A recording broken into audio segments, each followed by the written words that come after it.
Hello po sa inyong lahat. Isang magandang umaga po sa inyong lahat. Ngayon po ay 17 ng Oktubre 2025 anyo at ang oras po ngayon dito sa Los Angeles, California ay alas 6:15 ng umaga.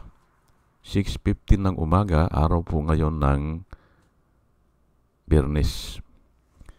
At nais ko po mag-vlog mga kababayan, mga minamahal, patungkol po dito sa nag-press conference si Bongo. Aywan ko ba bakit nabigla na nag-press conference. Ang title ko po ngayon ay Press Conference ni Bongo, Walang Laman. Yan po ang tatalakayin ko. Actually, hindi ako nakikinig sa kanya sa mga ganyan. Kung makikinig man ako ay pahapyaw lang. Pero ito, pinagtiyagaan ko talaga na pinakinggan.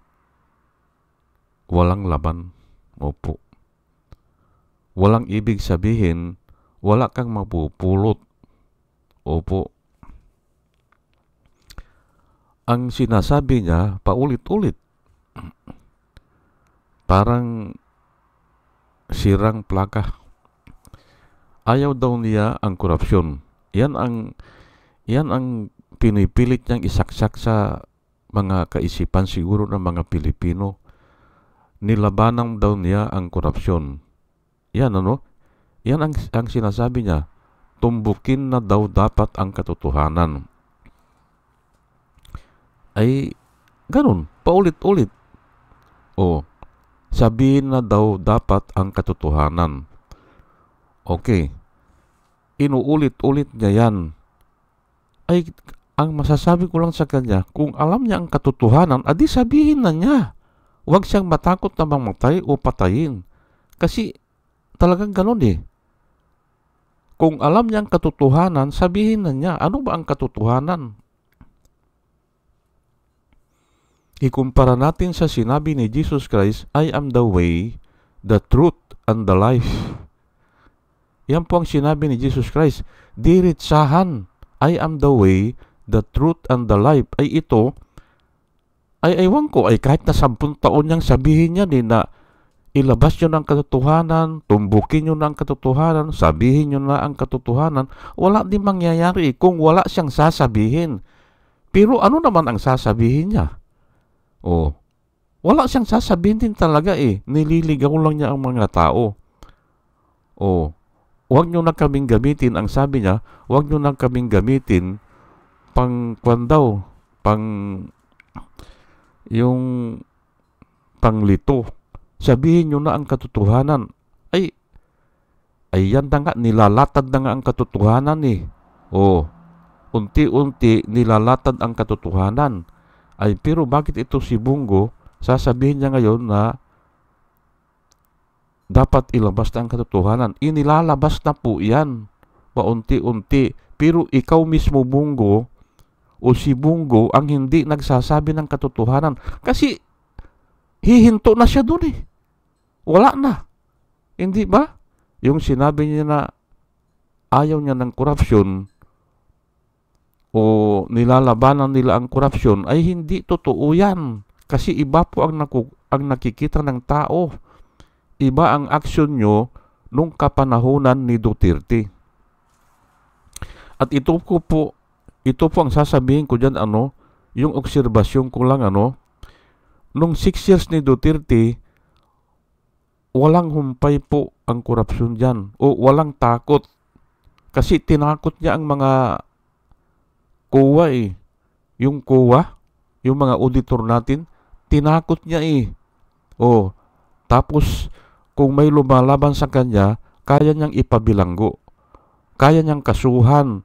Kaya, yung 6 years ni Duterte, from 2016 hanggang 2022, walang humpay po yan. Ngayon, nung nanalo po ito obserbasyon ko lang po nung nanalo po ito si Marcos, mga tauhan pa rin ni Duterte ang nagpasasa Opo, nagpasasa sila. Siguro hanggang nung malapit na ang 2025, almost 3 years yan.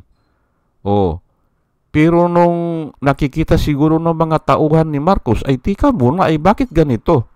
Hindi ba? Oh, kasi nga sila ang nagpanalo daw kay Marcos Hindi manalo si Marcos. Ay, pero alam ko, dinaya lang nila yan.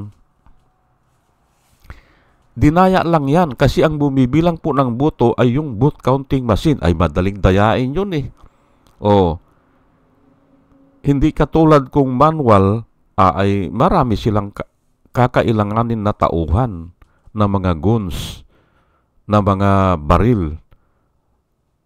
Marami silang tauhan na ikakalat sa buong Pilipinas kung dadayain nila dun sa precinct level. Mahihirapan sila dun. Pero dito sa computer ay ilang tao lang yan mag-operate dyan Pwede na O kaunti ang bayad at mahirap pa silang madiscovery. Madiscovery man, tapos na ang term. O nangalahati na ang term. O, kaya ganyan yan. At mahirap nilang hanapan ng butas sa analysis ko po mahirap nilang hanapan ng korupsyon si Marcos kasi wala naman sa gobyerno yan ng 6 years. Nung naupo si Leni ng Vice President, natalo siya yan, hindi ba? Natalo si Bongbong, wala naman siyang posisyon sa gobyerno yan Paano siyang mangungurap? At si Romualdez naman, okay, maaring namayagpag siya nung kapanahonan na ni Marcos. Pero ang mga tauhan din ni Duterte ang mga nagpasasa. Ayan po Kaya nga nagkaaway-away na yan Saan ba nag-umpisa yung salitang tambaluslos? Hindi ba in between kay Sara at saka kay Martin Romualdez?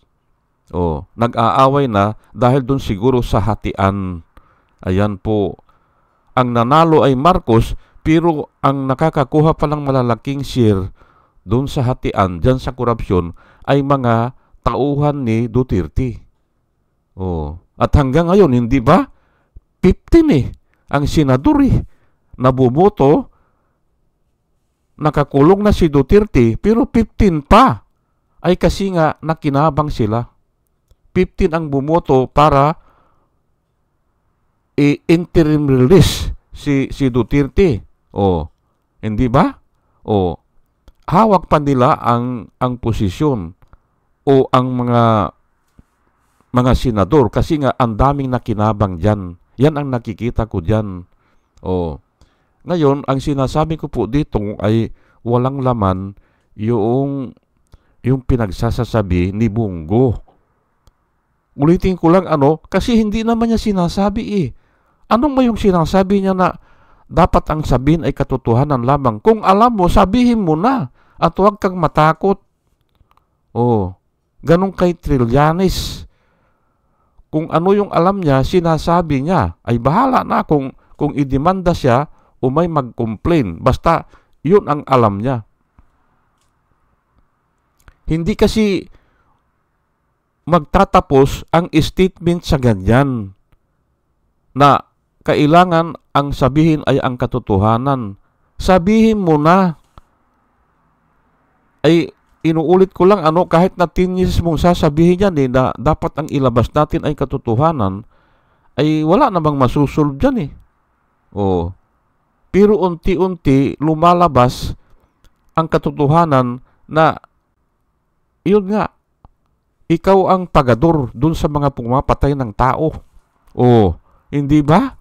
Yan ang nilalabas ng katotohanan ngayon. Unti-unti kasi yan At saka, ang katotohanan ay yung construction company ninyo ng tatay mo, yun ang nakakuha ng malalaking pundo o nakipag-alyansa sa Diskaya.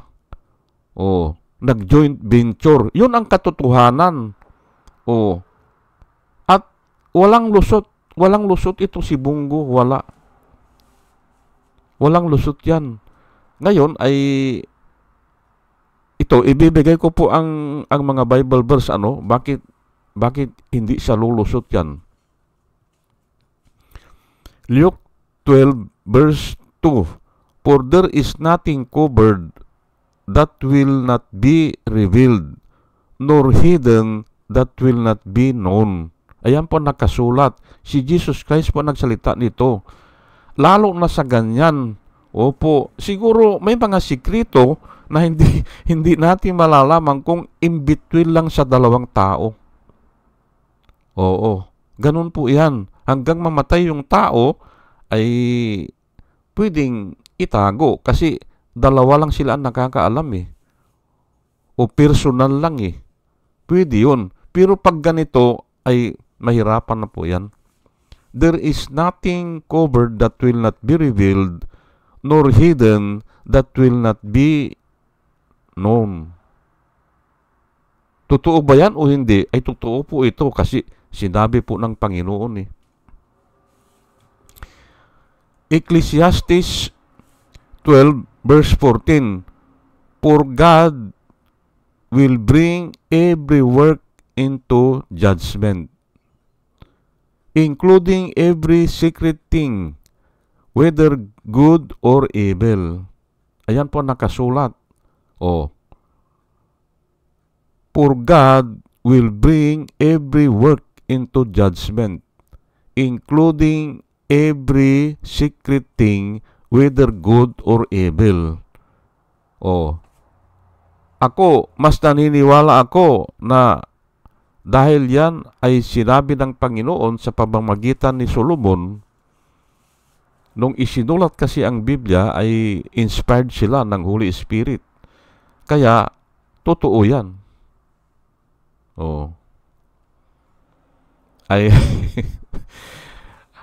ngayon nga napapasabak ako doon sa doon sa ang research ko po ngayon na ginagawa yung paano ginawa ang Pyramid of Egypt.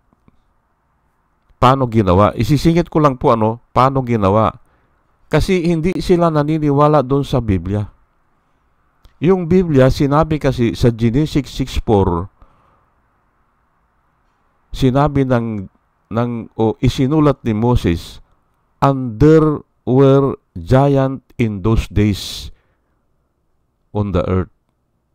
Ayan po, may mga higanti po Kaya kaya nilang gawin yung Pyramid of Egypt.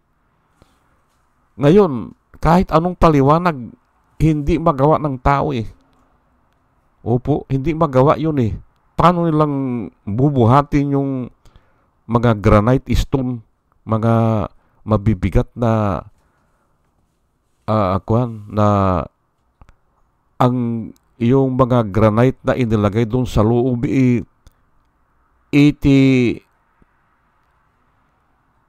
tons.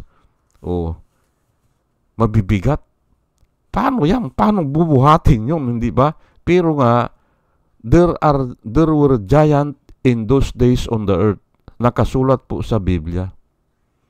Maaring sila ang gumawa niyan at halos buong mundo may ganun. Ay kung tao lang sinusubukan ng tao ngayon wala hindi magawa ang Pyramid of Egypt. Kahit na nga doon sa yung paglagari ng mga granite, hindi nila kayang gawin kung bronze lang ang gagamitin nila. Kasi noon bronze lang lalagariin nila o sisinsilin nila. Hindi kaya ng tao na ganito sa atin. Ayan po siningit ko lang po kasi yan ang nire-research ko ngayon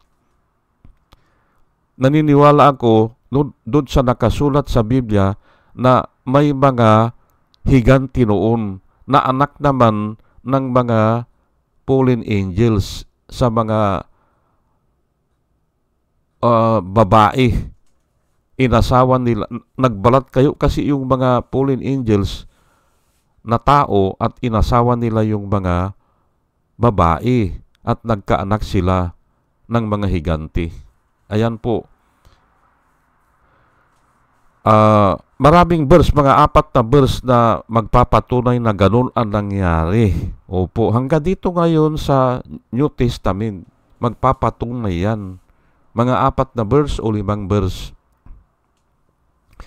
Paano nagkaroon ng mga higanti? At nung hanggang panahon ni David, ay pinatay niya nga yun si Goliath hindi ba? Si Goliath, hindi ba? Na ang sangayon sa kwan ay 10 feet. 10 feet po yung si Goliath. Ay mga remnants na lang yan. Ay baka noon ay ang higanti noon ay kasing laki ng bahay, ay kaya nilang buhatin talaga yung yung buong bahay, hindi ba? O buong yung mabibigat na granite stone, hindi ba? Proverbs 24 verse 12. If you say, surely we did not know this. At yan po ang sinasabi yan ang yan ang sinasabi po ni ngayon ni Bungo Hindi nila alam. O wala siyang alam dyan. Yun ang sinasabi niya. Kaya nga kako wala walang kwenta Paano wala kang alam construction company nyo yun? Paano hindi ka nakialam dyan na kayo ang makikinabang ay nakaupo ka at saka si Duterte, hindi ba? At sinabihan ni Duterte nung sa meeting nyo dyan sa Malacanang, doon sa meeting, sinabihan niya, sino ba ang mga taga-kuha dito? Ihulog natin sa hagdanan, hindi ba? Ihulog daw sa hagdanan yung taga-kuha. Adi kasama ka dyan. Kaya nga ito nakasulat if you say, surely we did not know this. Tinatanong po kayo ng Panginoon, does not he who weighs the hearts consider it? Hindi ba niya kinoconsider yan ng Panginoon? Yang sinasabi mo na wala kang alam dyan? Pwede mong sabihin yan, pero hindi ka paniniwala ng tao na wala kang alam dyan. Kasi construction company nyo yan na nakakuha ng malalaking kontrata. Nakipag-alyansa pa kayo doon sa mga diskaya. At sinabi din ng mga diskaya na sila ay lumaki lang yung pundo nila o yung construction company nila lumaki ng lumaki nung kapanahunan ni Duterte from 2016. Paano kang walang alam dyan, hindi ba? Nakipag-alyansa ka, nakipagkuang ka, yung joint venture ka. Paano kang walang alam dyan? He who keeps your soul, does not he not know it? Yan po ang nakasulat dito. And will he not render to each man according to his deeds? Patanong po, kasi ang patanong po sa mga matatalinong tao ay maganda ang epekto. Kaya ang Biblia po may pakiusap, may patanong. Kasi iba-iba po ang tao Ulitin ko lang po if you say, surely we did not know this, does not he who weighs the heart consider it? He who keeps his soul, does not he not know it? Alam po ng Diyos yan. Alam yan. Nakasangkot kayo dyan. Kahit na itanggi mo yan, ay mahirap mong lusutan yan. And he who dito na tayo, and will not he not render to each man according to his deeds? Hindi ba niya pagbabayaran yan? Hindi ba gagawin ng Diyos na yung tao na gumawa yan ay pagbayaran niya yan? Parang ganun ang pagkasulat Ayan po. Hindi ba? Kaya walang kwenta itong press conference ni Bungo. Walang kwenta. Yun lang ang sinasabi ko. Wala naman siyang sinasabing katotohanan eh. Kung may alam ka, adi sabihin mo na. Hindi ba? Oh. Ayan lang po, hindi ba? Oh. Hindi katulad kay Trillanes, sinasabi talaga yung nalalaman niya ay ikaw hihinto ka dun eh. Kahit na nga sabihin mo yan ng 10 years, walang kwan yan, walang value. Kasi wala kang specific eh. Oh. Kung gusto mong paniwalaan ka ng tao, maglagay ka ng mga specific. Oh. Ganun po yan. Kasi kung walang specific, general term lang, ay wala, hindi papansinin yan. Ulitin ko lang if you say, surely, we did not know this, yan ang parating niyang sinasabi. Hindi niya alam eh. Hindi Kaya tama po ang Biblia eh. Kaya nga ito ang pinili ko ngayon, if you say, surely, if you say you do not do this, does not he who weights the hearts consider it? He who keeps your soul, does not he know it? And will he not render to each man according to his deeds? Ayan po, kayo na po ang sumagot dyan, hindi ba? Sige po, hanggang dito na lang po, At sana may natutunan tayo at dalayan ko po sa Panginoon na sa ating pakikinig ay makakuha tayo ng wisdom sa Kanya. At muli mga kababayan, mga minamahal, isang magandang umaga po sa inyong lahat at salamat po sa inyong pakikinig. Salamat po ng marami. Salamat po.